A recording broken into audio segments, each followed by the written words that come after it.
আসসালামু আলাইকুম। আমার সামনে দেখতেছেন এটা এলাঙ্গা মাদ্রাসা, যেটা অবস্থান আপনার পাজরভাঙ্গা বাজার থেকে সামান্য একটু নওগাঁ রোডে, ডাক্তারের মোড় এবং পাজরভাঙ্গা বাজারের মাঝখানে। তো এই মাদ্রাসাটার ইতিহাস আমরা অনেকেই জানি, আবার আমরা জানি না অনেকেই। তো এই মাদ্রাসাতে আমি পড়াশোনা করেছি, যদিও এসএসসিটা দেওয়া হয়নি।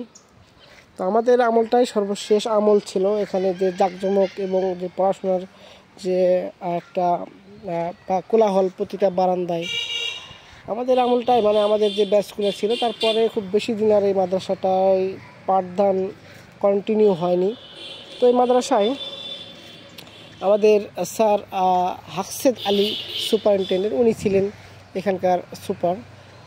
তো সেই সময়ে যে পাঠদান যে স্যাররা করাতো, তো তারা আজকে বয়বৃদ্ধ অবস্থা অথবা প্রায় তাদের চাকরির সময়কাল অনেকে শেষ হয়ে গেছে।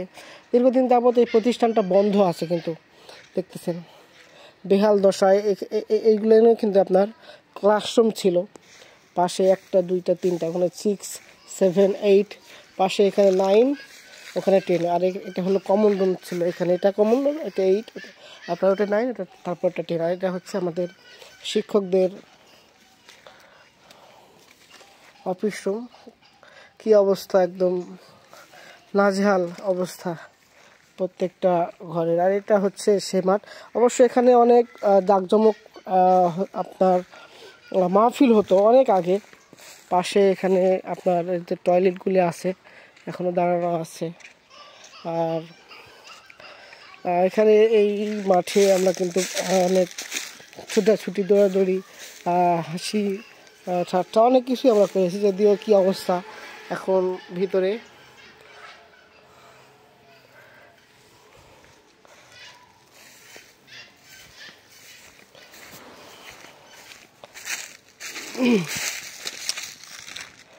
এখানে ক্রিকেট ম্যাচ হতো। ফুটবলটা যদিও খুব কম খেলা হয়েছে, ক্রিকেট ম্যাচ হতো। একদম কী অবস্থা, চাল নেই, চুলো নেই, দরজা নেই, জানালা নেই। এখানে যে এই পাশে যেই রুমগুলো দেখতেছেন, এগুলো কিন্তু আপনার পরে মানে আমাদের সময়েই করা, যদিও কিন্তু এখন ইদানিং দেখা যাচ্ছে যে টিনের চালগুলি প্রায় মানে খুলে গেছে, বা এরকম খুলে নিয়ে যাচ্ছে বা খুলে চলে গেছে ঝড়, এরকমটা।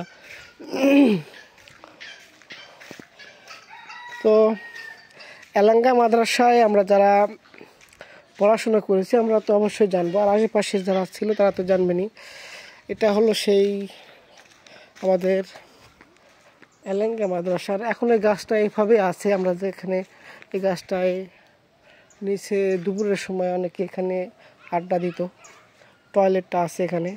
আর এই বিশাল এটা যে মাদ্রাসার যে মাঠ, সেটা এইভাবে আছে এখনও।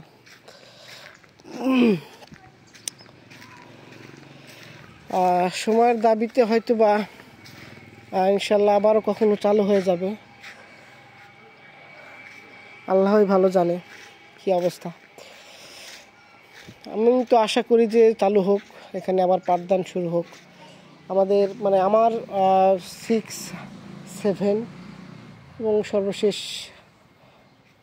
পরীক্ষার পরে হয়তো বা এখান থেকে চলে গেছিলাম, বা 8 পর্যন্ত এরকম। তো বৃত্তি পরীক্ষা দিয়েছিলাম আমাদের যে গ্রামের মাদ্রাসা চকসিদ্ধেশ্বরী ইবতিদায়ী মাদ্রাসা, সেখান থেকে।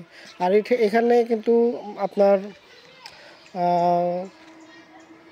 আমরা যে সময় পড়াশোনা করেছি আমাদের মানে যারা পড়াশোনা পারতো না তাদেরকে নীল ডাউন আবার করে রাখা, আবার আপনার বেঞ্চের উপরে হাঁটু দিয়ে ভর দিয়ে রাখা, আর যে পিটন, মানে এতে যে তাদের যে শাসন ছিল আমাদের শিক্ষকদের, আমাদের স্যারদের, সেই শাসনগুলি নিয়ে খোলার কারণে কিন্তু আমাদের সেই সময়ে পড়াশোনার মান এবং পড়াশোনাটা খুব সুন্দরভাবে হয়েছে।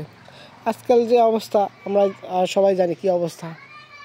আবার আপনার ওই যে বেঞ্চের নিচে মাথা দিয়ে পিটাতো অনেক, এরকম আমরা সেগুলোরই এখন মিস করি অনেকে, আমরা যারা সেই সময়টা পার করে আসছি। বলতে পারেন 10 পর্যন্ত শৈশবকাল এখন। আসসালামু আলাইকুম রহমতুল্লাহ।